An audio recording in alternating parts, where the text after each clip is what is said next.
Kristo na Bibiliya, ariko si izina yiswe na se na nyina. Ntazoza yitwa Antikristo, azoza yitwa kanaka.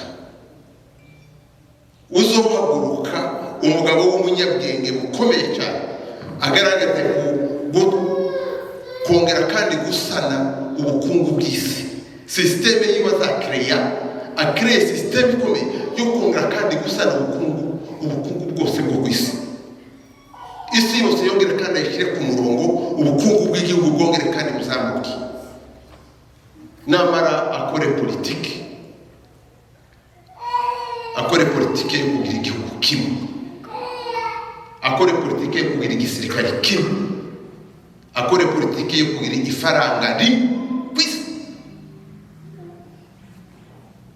Abantu bose bemere, ibihugu byose byemere, bivuga ati kugira igihugu kimwe, iyi si ikaba igihugu kimwe, nibyo bishobora kuduhesha amahoro y'ubukungu bwacu.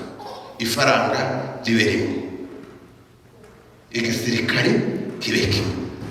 Bamuzamura bamugira umwami, avuga ati nguyu umwami, nta wundi umwami n'uyu nguyu.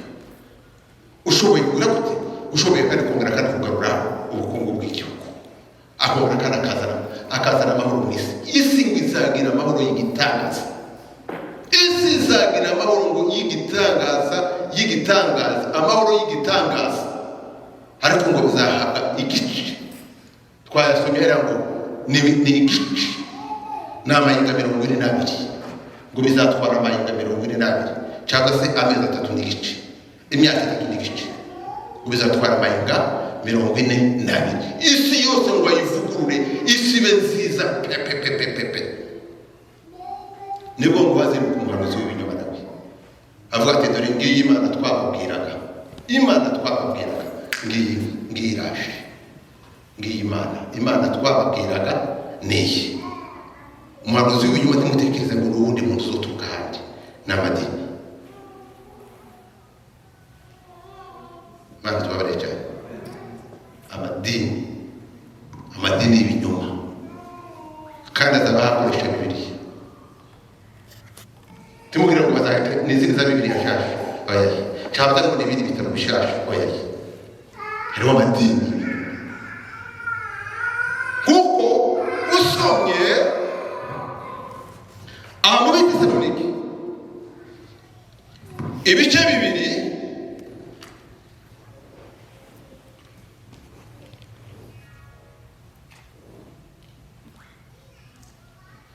haravuga ibice 2 kuko amayoberane y'ubugome n'ubu atangiye gukora, ariko ntazahishurwa keretse uyagusa ubu akuweho. Amayoberane bw'umugome bwa Satani n'uyu munsi wa none ariko arakora, kandi ariko arakora akoresha amakanisa. Hariho amakanisa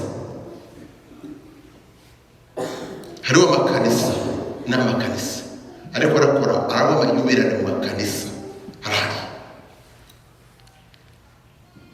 Satani ariko arakora mu buryo bw'amayoberane, umuntu akavanga ukuri n'ikinyoma. Umukristo ukiri mutoya akarangwa kumenya ukuri, akarangwa gutandukanya ukuri, akarangwa gutandukanya n'ikinyoma, kuko ni igihe cy'amayoberane. Ubu ngubu byahari, ubu turi mu igihe turimo ubu nyine, igihe turimo ubu ngubu kanisa rya Kristo turi mu gihe cy'amayoberane. Haleluya. Ubu abakristo bari maso bazi igihe turimo. Abakristo bari maso bazi igihe turimo, kuko ni igihe cy'amayoberane. N'ugihe ibintu byose yabikorera hamwe, kuko Satani karakora mu mayoberane. Diko bimeze n'uyu munsi wa none. Ubu nico gihe turimo, ubu mpaye babwiye nico gihe turi mu gihe cy'amayoberane, aho tuba abakristo kandi tukabana n'abapagani. Ubu nico gihe turi mu gihe cy'abakristo n'ubupagani. umuntu akaba umukristo kandi umuntu ubona akaba umupagani. Niko bimeze ubunyine kuko ni igihe cy'amayoberane y'umazi. Ni tushobora kwirwanya mu ishuri ntiwakirwanya mu ishuri. Ni igihe ibihe biza birwanywa mu ishuri. Ni ibihe cyangwa icyo Bibiliya yavuze, icyo Kristo yavuze, icyo turimo kuno munsi wa uyu rero ngo azahagurutswa, uyu muhanuzi w'ibinyoma azahagurutswa no kuza gushigikira antikristo, wa mugabo ukomeye w'umunyabwenge twavuze uzaguje gushira isi ku murongo. Kandi uyu muhanuzi w'ibinyoma azahaguruka kuza kubahamiriza kuko ari Imana twari dutegereje.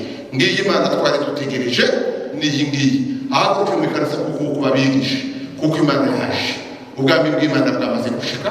Dore Imana ngiyi ni kanaka. Nimba bazamwita Yesu nawe bamwita Yesu, ariko ari ba Yesu. Uko bazomwita bazamwita uko, ariko bazaba yitwa ngo ni Imana. Abantu bagende ngo bamurane. Niba barakomera gutyo hashirwaho itegeko rero,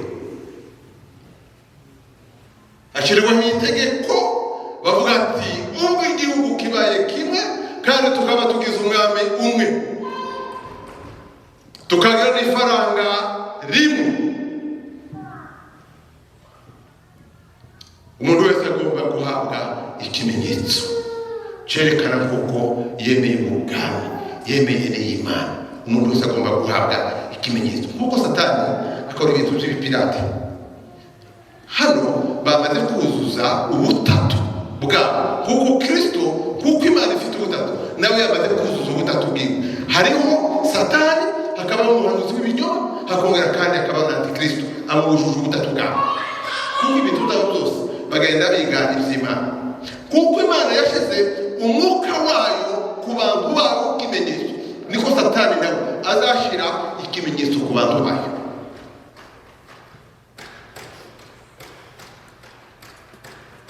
Yesu ashimwe.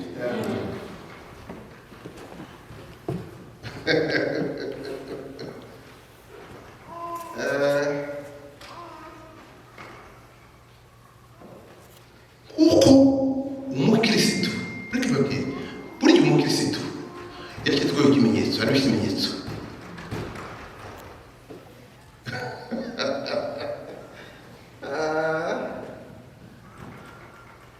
Muribuka Israeli iza kuva mu Giputa,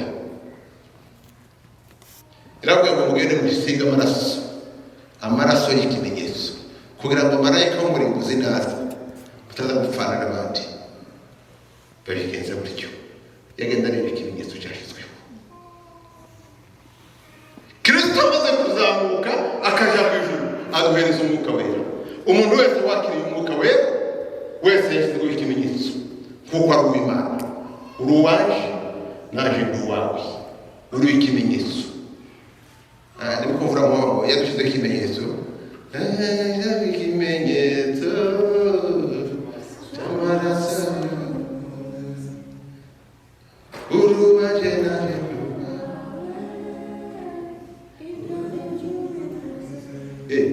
namwe urabona murakunda mbo nimukubwira umukobwa wanjye ngo namuhamagare adamushaka.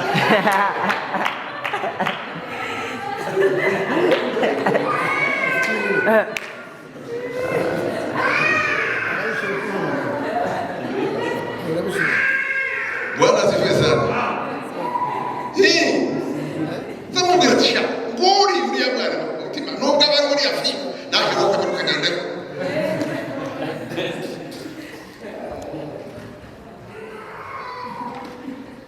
Uko Imana yashyize ikimenyetso ku bantu bayo, kuko ari abantu. Niyo mazi n'ubushyere amagambo hari, kuko ngo umuntu wabonetse ngo atanditse mu gitabo cy'ubugingo cy'uriya mwana w'intama w'Imana. uwo ngo niwe uzoshyirwaho ikimenyetso cya Antikristo. Abana kuri mu ngo bibi uzikibera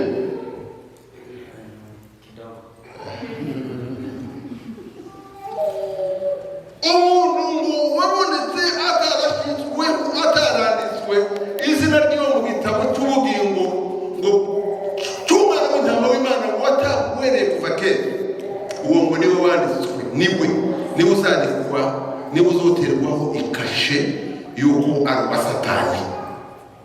Ariko umuntu ufite ikimenyetso cy'umwuka wera, nagira ngo bahumurize babwire ko uri ikimenyetso cy'umwuka wera.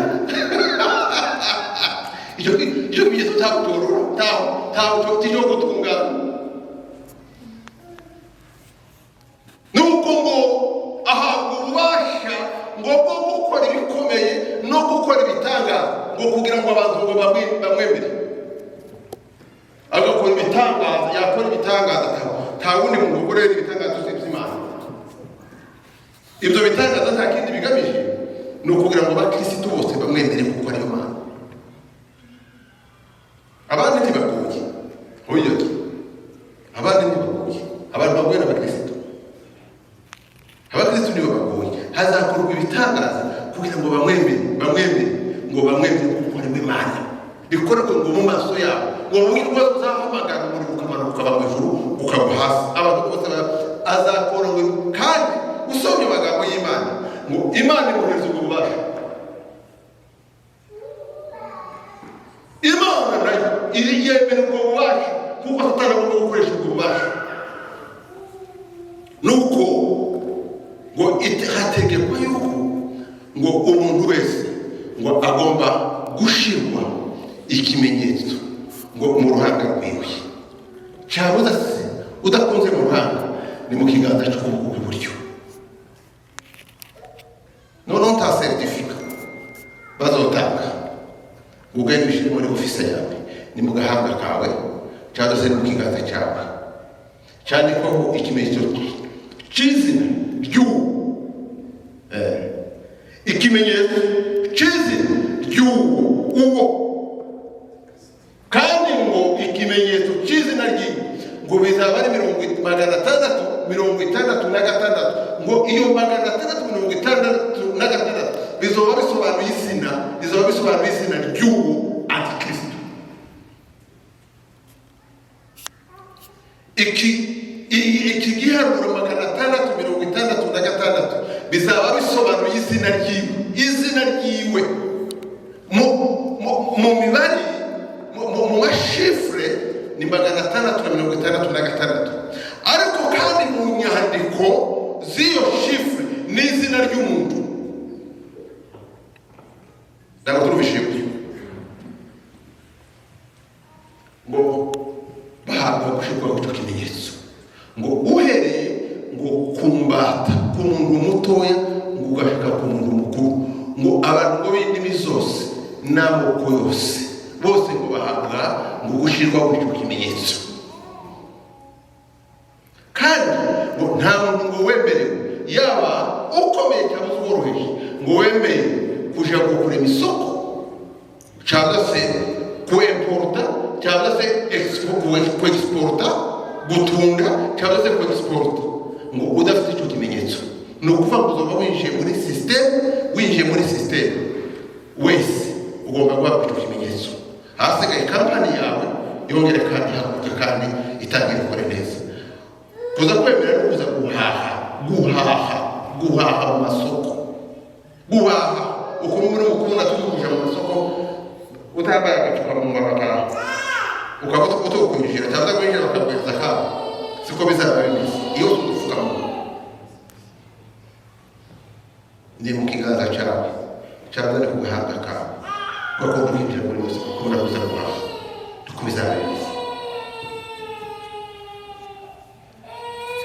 Narabitekereje numva ngize ubwoba, cyo tuma nababwiye ubwiye munsi nababwira ati Imana yo mu ijuru icyo giti kikansanga ikiriho, kuko nta kintu giteye ubwoba nko kwicara mu nzu uzi ukuri, wamara abana batoya batazi ukuri, umwana akakurira mu maso ngo kararibwa n'inzara kandi utabuze amafaranga bakwiye kumugurira.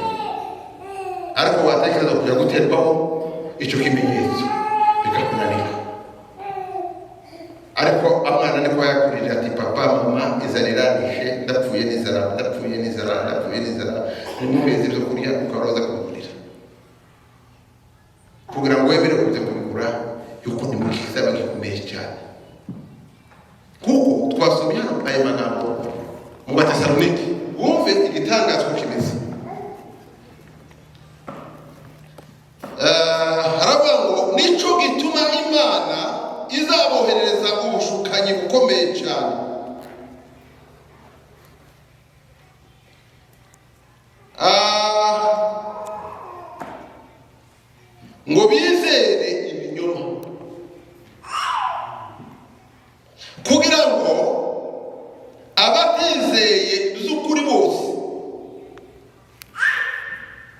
bakishimira gukiranirwa ngo bacirwe biteka. Kizaba ari igihe cy'Imana, ni igihe cy'Imana cyo kuyungurura.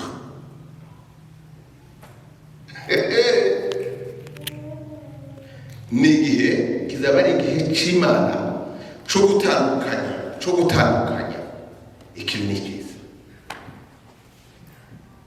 Kizaba ari igihe cy'Imana, ari amagambo twasomye yuko ngo umuhinzi ngo yasoroboye imbuto ngo aragenda arahinga atera amasaka. Umwanzi nawe ugaraza ngo bwije nijoro abantu basinziriye, nawe ugaraza ngo abiba mu rukundo, ngo habe igihe cyo gusarura ngo baze babona ari amasaka ari urukundo byose birahagaze. Harateze none tugende duteme urukundo turukure mu masaka. Iyo turabura tuyeye ni mubireke byose bikurane hamwe. Ati mwisarura nibwo nzohamagara abakozi abamarayika bacu bakagenda bakaza gusarura. Ati bagasarura urukundo bakarushira bakarunika, amasaka agahunika, urukundo nabo ngo bakarufata bakaruhambira imiba rugatanga umuriro. Nicyo gihe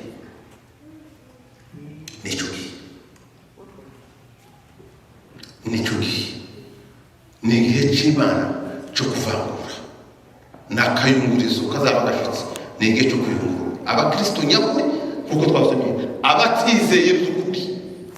Abantu babayeho batizeye by'ukuri bazajanwa na Nyabarongo, bazaterwa amakashi. Abantu batizeye by'ukuri bazaterwa amakashi. Ngo ni Imana ngo izabohereza ngo ubushukanyi ngo bukomeye cyane. Imana ngo muri izabohereza ubushukanyi bukomeye cyane. Babantu bajeje ku bukirisitu bwabo ugasanga ni imvangavange z'ubukirisitu.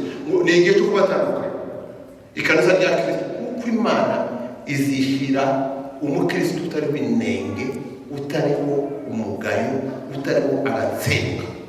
Hazaba ari igihe, kuko nyuma y'iyo myaka 3 n'igice nibwo ubuzima buzahinduka bukaba bubi, kuko byose bizatwara ikiringo cy'imyaka 7. Nyuma yaho imyanda ya Kristo ivuke, abantu bagenda baje mu ijuru, abandi bari mu gucika mu gitero.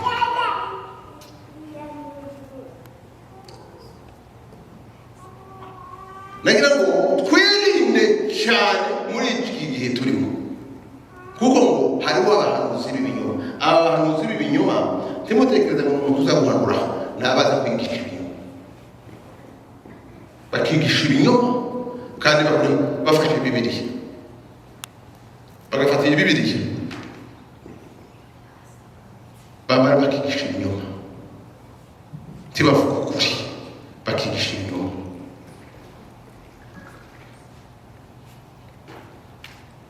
Ariko igihe cyabo dore ngiki kiraje, ni igihe cyo gutandukanya urukundo. Dore ngo bazaba bambaye uruhu rw'intama, atari ko mu mitima yabo ari iki ngo ari amasega ryabo. Ni ukuvuga ngo bazaba ari abakirisitu biyobetse, bazaba ari abakirisitu na dini byumvire mama yawe. Bazaba ari abakirisitu ariko bagize gute biyobetse, wowe utabaza uvuga ati eme bacu nibo, ariko indani siko bimeze. Bazahaguruka ngo bahanurire abantu, bigisha abantu, kuko ari abakirisitu, kuko ari abantu bategereje kugaruka kwa Yesu, kuko ari abantu bakomeye mu matorero, bigisha abantu. Mwebwe mwibwire ngo barabigisha ukuri, ariko indani muri bo ni inyamaswa. Nyuma yaho bazaza kubakana Kristo, bamwakane neza. Rero ni igihe rero cyacu, umuntu ukiri muri uno mubiri turacyafite umugisha,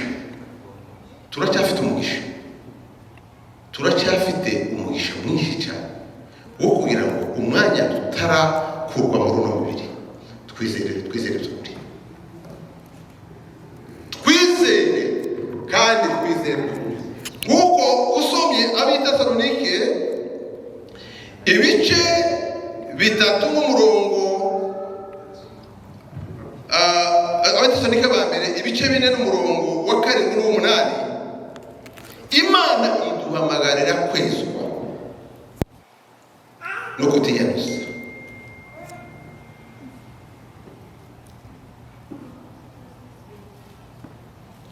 Imana nibwo Kristo iduhamagarira kwezwa no kutiyanduza. Iyo ubugingo bwawe budahaye butarwana intambara yo kwezwa, iyo usomye aya magambo y'Imana ngo muri icyo gihe ngo bugaragaje kuko ngo wanze Imana. Iyo ubugingo bwawe butarwana intambara yo kwiyeza, ubugingo butarwana intambara yo kwiyeza, n'abakristo iri ni itangazo kandi ndarangije. Ubugingo butarwana intambara yo kwiyeza, bisubiyemo itangazo. Ubugingo butarwana intambara yo kwiyeza, butarwana intambara yo kwiyeza no kwirinda, ngo buba bugaragaje kuko bwanga Imana. Ubugingo butarwana intambara yo kwiyeza, biruba ngo mugire umwete uvugira gute wo kubana n'abantu bose amahoro uko mubishoboye, ngo nuwo kwezwa, kuko ngo utejejwe ngo atazabona umwami Imana.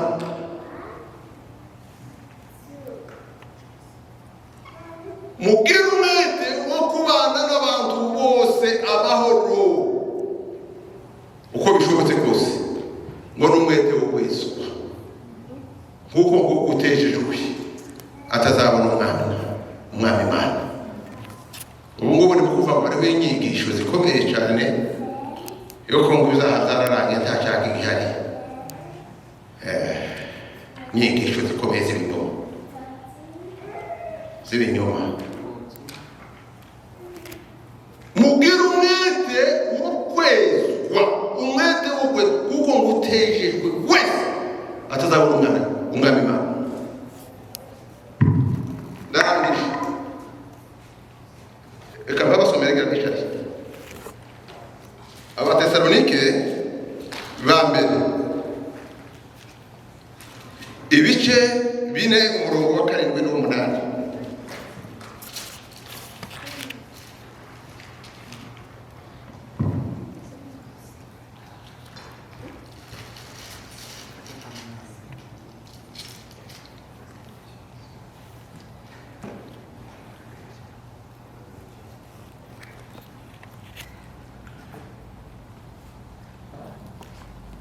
Sekolah saya pernah kali dua kali.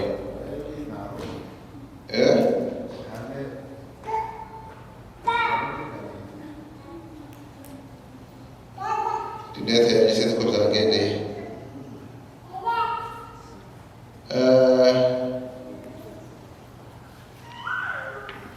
Harata anggar aku mau baca apa sih kau? Karena kuri kari itu hasumi.